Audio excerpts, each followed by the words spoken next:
Hello, sweet parents. Welcome to the When Our Adult Children Walk Away podcast. My name is Dr. Janet Steinkamp, and during each episode of When Our Adult Children Walk Away, I will provide my professional and personal insights, information and opportunities for your self-reflection and growth, tips and tricks to make every day count, and encouragement to keep moving forward.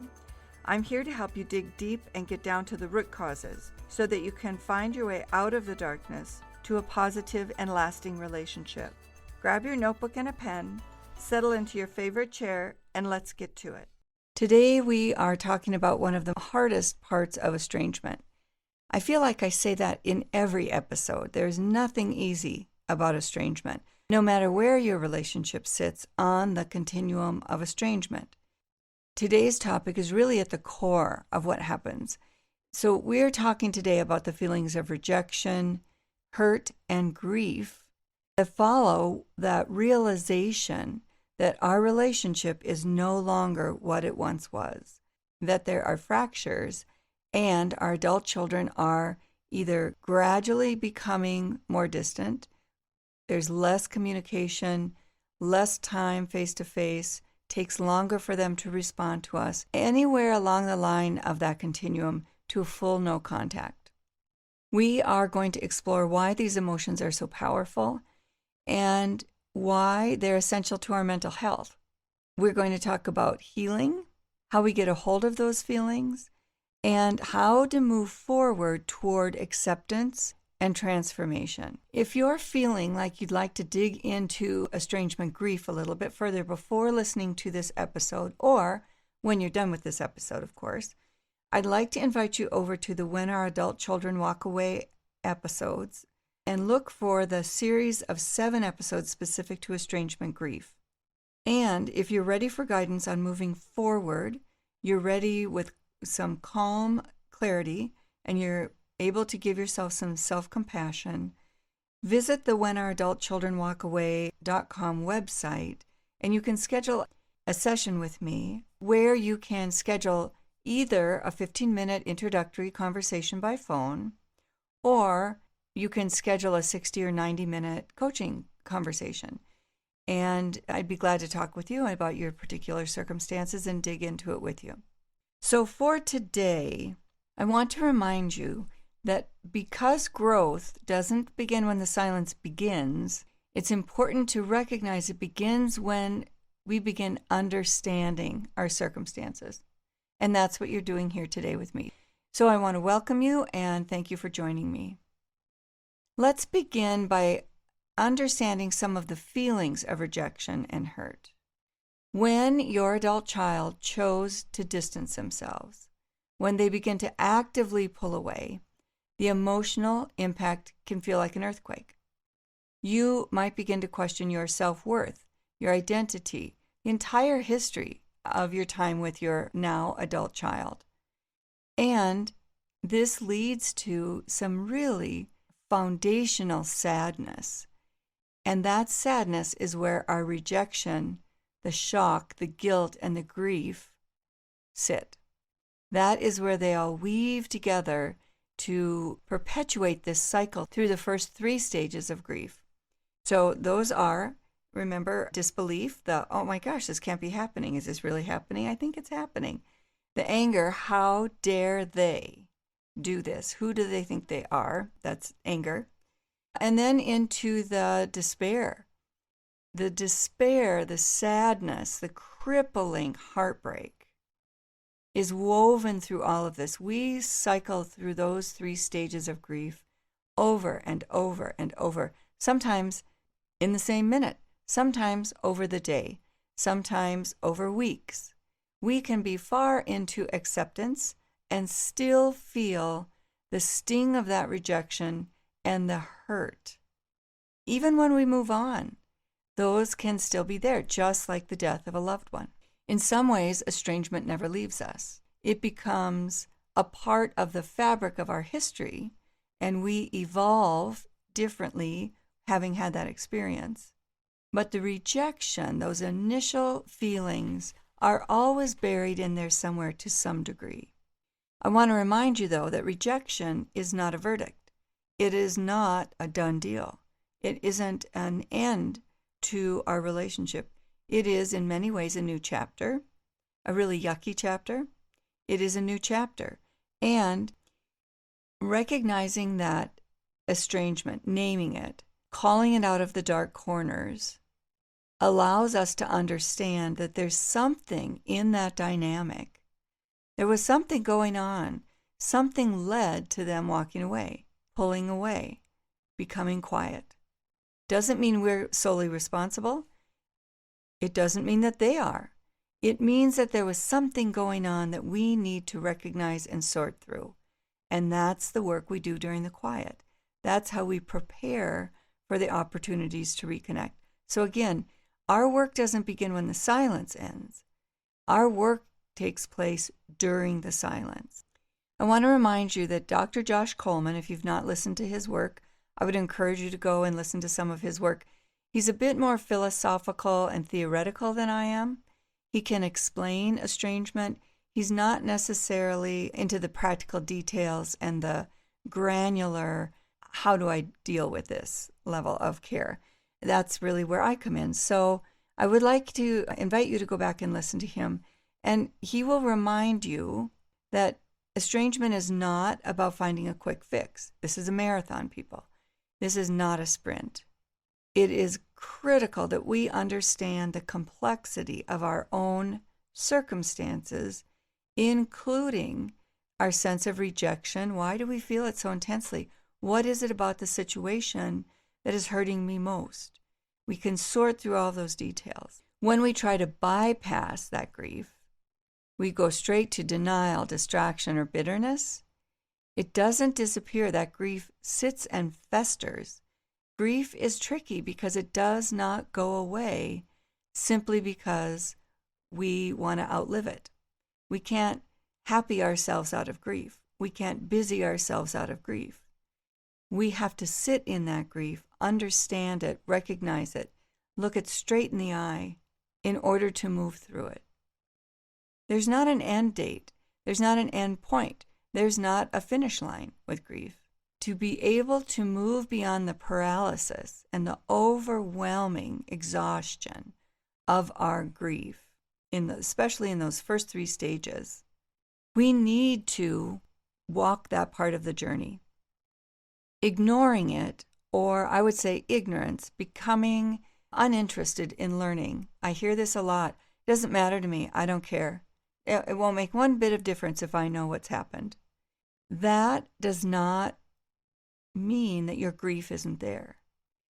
Ignoring the pain keeps you stuck.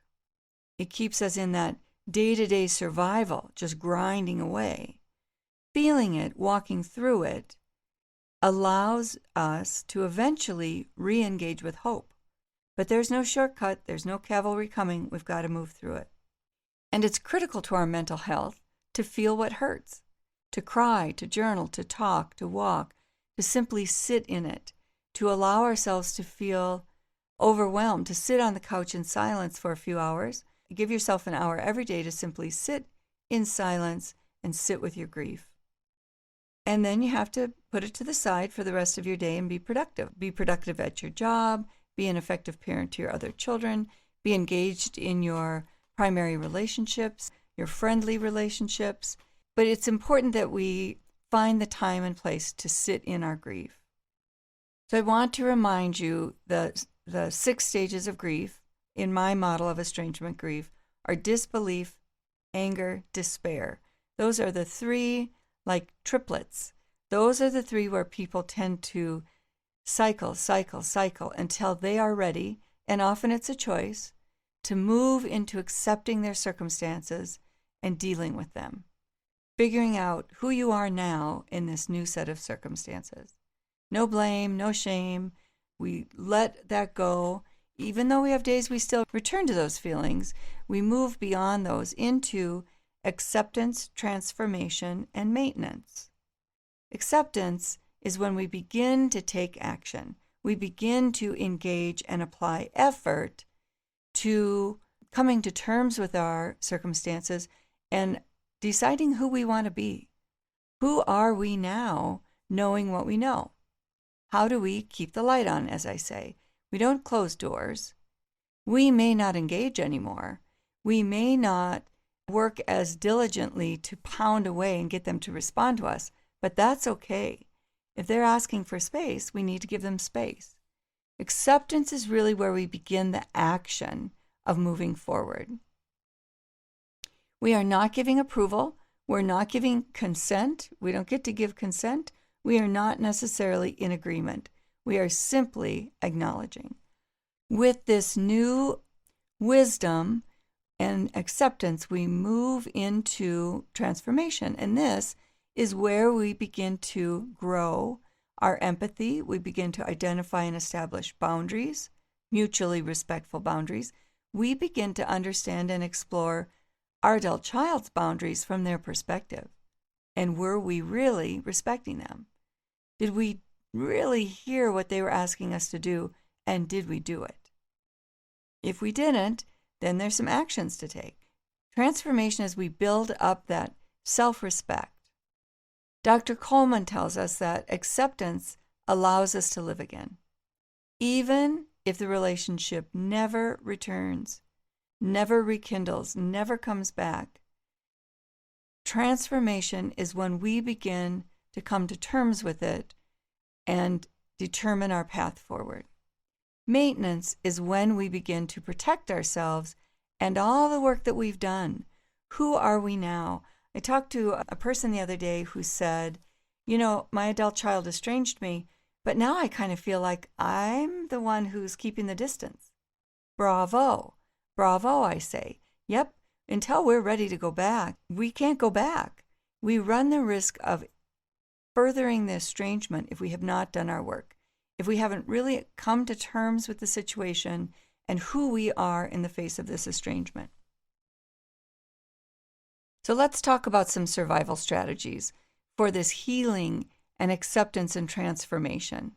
I want to talk about 5 survival strategies that I use to help parents that I have found are helpful for parents to move through the rejection and into resilience. The first one is that we name it. We name the loss honestly. We call it as it is. Pretending that we're fine doesn't work. You've got to speak the truth. I am grieving a living loss. My adult child, for reasons I don't fully understand and may never understand, has chosen to step away. That being close had too big a cost. They either couldn't find their own voice, couldn't find independence, couldn't abide by our expectations and our needs, and they pulled away. And that's what's happened. Something has gone on, and that's the truth.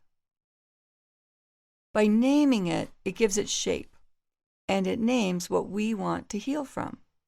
What stays in the dark grows in the dark. I cannot say that often enough. We have to call this stuff out. And I mean, from a practical position, when you're driving to work in the morning, talk to yourself about this out loud.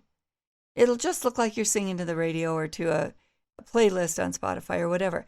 Just say it out loud so you can hear the words.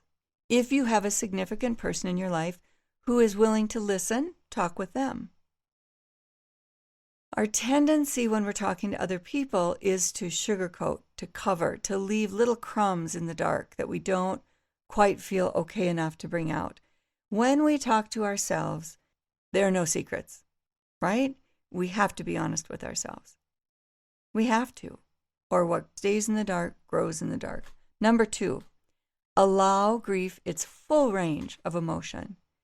Give yourself permission to feel the sorrow, the anger, the guilt, and even the relief. There is relief in estrangement. Oftentimes, the lead up to the final realization or that final rupture in the relationship or the reality that our adult children are not engaging with us authentically or as personally as they once did, the reality of that, the build up to that, can be really chaotic, painful. You don't know what's coming next. You don't know what to believe. It's like moving sand, quicksand. I like to think of it as being in a room without the lights on and not being able to find the light switch. We have to feel all of the feelings involved in our grief, including the relief that that has stopped, that there is silence. There is some relief in the silence. And it's okay to feel it, acknowledge it, name it. I'm not suggesting that's the primary.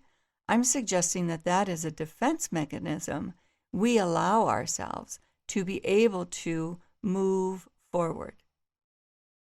There were times I was so thankful not to have my daughter at the dinner table. Easter, Thanksgiving, family reunion, because I could relax. I could be myself. I could talk to people about things other than the estrangement. I wasn't walking on eggshells. I was able to confidently address or respond to questions about the estrangement in a way that didn't put people off, didn't pour my heart out. It just becomes a part of your current life. No different in many ways than the passing of a parent, passing of a loved one. That grief in that way begins to normalize. Doesn't go away, it just becomes more normalized. So number 3, seek safe outlets for expression. That's what we're talking about. Whether it's driving in the car and talking to yourself, a trusted person in your life, a confidant that you can talk to. Oftentimes that's why people come to me, because I'm just this little face on their computer screen. I don't know the people they're talking about. 99.9% of the time, I don't live within hundreds of miles of them. And so our paths are never going to cross. And even when they are close by, it's very easy to put aside our conversations from coaching. And so that's a great place for people to come in and try things out. You know, I think this is what's going on for me right now. This is what I think I'm feeling. Okay, well, let's talk about that a little bit. I don't do therapy, I coach. A safe outlet might also be a therapist.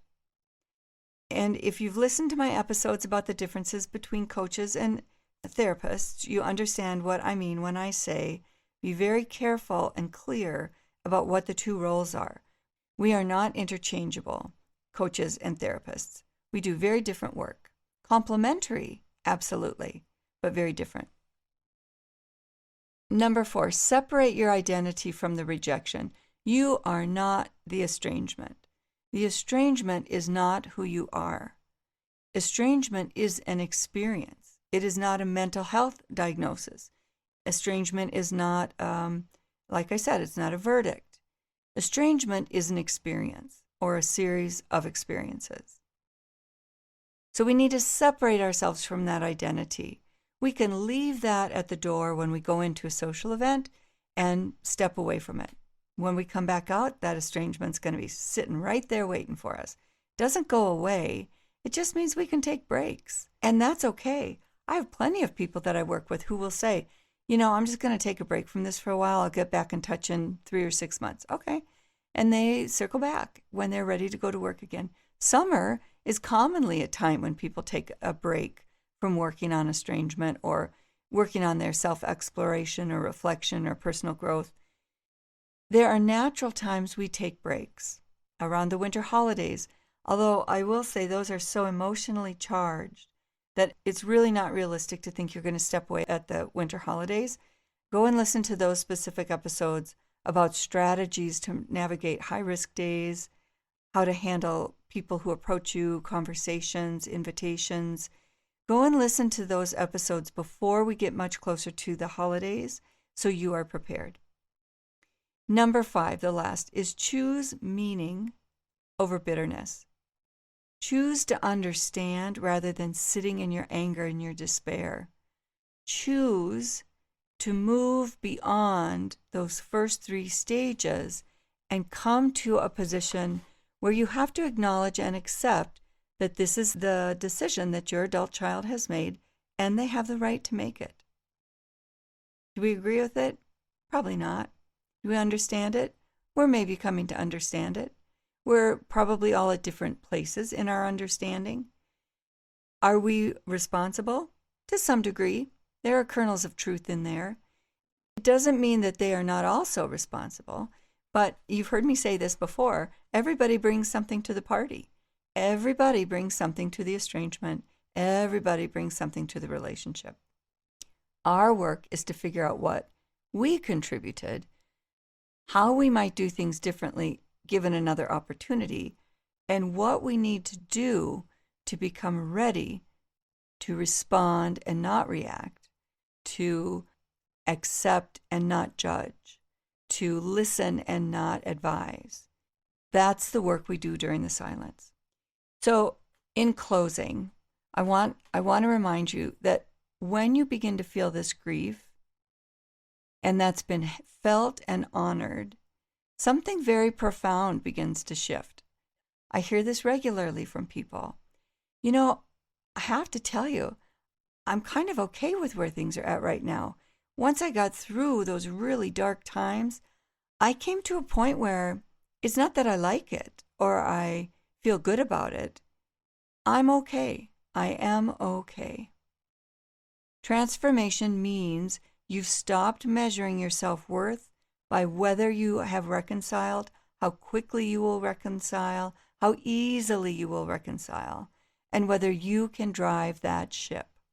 I promise you can't. You can't. It's the adult child's decision. Usually in my work, there is a caveat. If you're the person who initiated the estrangement, then of course you're in charge. Even if our adult children make the decision to step away, we can distance ourselves enough that we're not measuring our worth by whether we can fix it. We start living from our values again, getting back to the basics. Who are we? What are we? Who do we want to be? What do we believe? How do we spend our time? And we begin to rediscover our own voice. We find our peace. We start to look at the future. Not because the relationship is fixed, but because we are becoming healed.